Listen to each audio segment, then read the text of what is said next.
This is an update on the silicon graphite power cell, and I've made some really great improvements, so I'm going to show you that. Back here is the demonstrator that you saw in the first video, and it has one of the original cells, which are also in the E-cube here I'll go into in just a second. But it's into its third month of running, so the cell works really good, even though I've made some even better improvements on it, which we'll cover. Over here is the E-cube. I'm not going to go into it now. I've taken off, you can see where the handle is here. This is probably what we're going to be offering to the general public. You can see in the back side here that I've taken off. You just see the spacers here, but there's about 3 or 4 more panels that go on here, and this is the midpoint of the cube itself.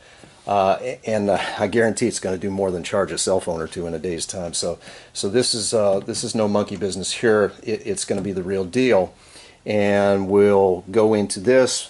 Today I've got, turn on my computer here, I've got my nice little Lab Nation scope set up to the laptop here, and this is the new demonstrator panel that I'll be showing you how this new panel works. Now what I've done is I've applied or created a dielectric barrier inside the crystal separator. And so it's like a thin film barrier that will actually shut down the galvanic reaction of the plate itself, and the cell, each individual cell will go into a sleep mode. Now I know that sounds strange, but it's true. But also with that dielectric in there, the plate now has its own built-in capacitor still inside between the plates. So that's what I'm going to demonstrate to you today, and I'm going to show you that right now. What I'm going to do is this plate has been sleeping for maybe 12 hours. So there's an open circuit voltage that you can read on this, but there's really no power. But I'm going to first show you when I touch this to the positive connection here. You're going to see the meter spike, and the prop may, on this little motor, the prop may turn just a little bit, but that's just what's left in the capacitive charge that's within the plate itself, or in the cell itself. So let's go ahead and do that. Watch this, and here, there. Now you can see that it ran it. Now if I do it again, it runs it. Now watch, I'll just make the connection.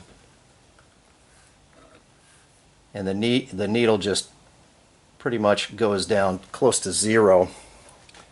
Maybe I should zoom in on that a little bit, if you can see. It's really, really low. But the cell starts to wake up. Let me get even closer on this so you can see this.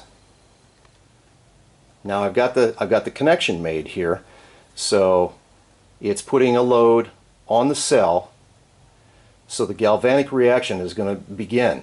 It's breaking the barrier. It's going through the threshold of the barrier, of the dielectric barrier, and now the galvanic reaction is kicking in, and it's generating power, and this motor draws quite a bit more here than the little double coil pendulum piece back here. This one is pretty neat because it actually draws about 1/3 of the energy that the single cell produces. And so that gives the cell a chance to keep on regenerating power while it's operating this. And again, it's into its third month of operating 24 hours a day. So pretty good cell. But here, let's go back to this. Now you can see that it's up to 100 milliamps right now.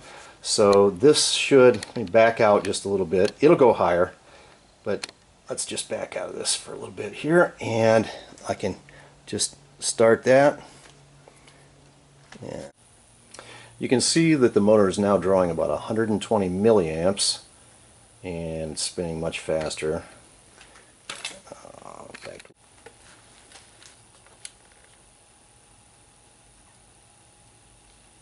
don't know if you can see this in the camera. Okay, so 1600 RPM.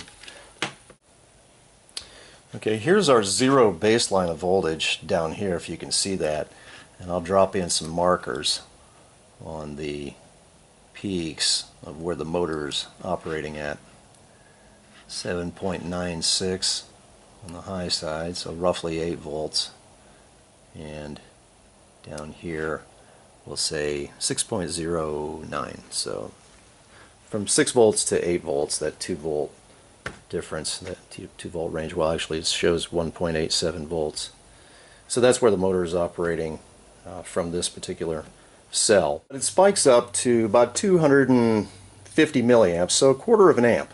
Not too bad, and that's just that capacitive charge that it has, because it'll pretty much do that every time. Okay, it's got a little capacitive charge stored up in it. Now it'll use that capacitive effect during the operation of whatever load it is that you're running on there, so it has a double purpose. You see how it jumps up? And let's put it back on there. Now after you shut the load off and let that panel rest, it'll reach that threshold and the galvanic reaction will just go into sleep. And like I said, it'll have an open circuit voltage showing on a meter, but there's really no power there until it wakes back up, just like I showed you earlier. Well, that's about it for now, and I was thinking about, in the interim of redoing the cells for the E-Cube, that I may even offer single cells as a product on our website, but I'll have to give that some thought, and I'll see how it goes with changing all these cells over first. So see you soon.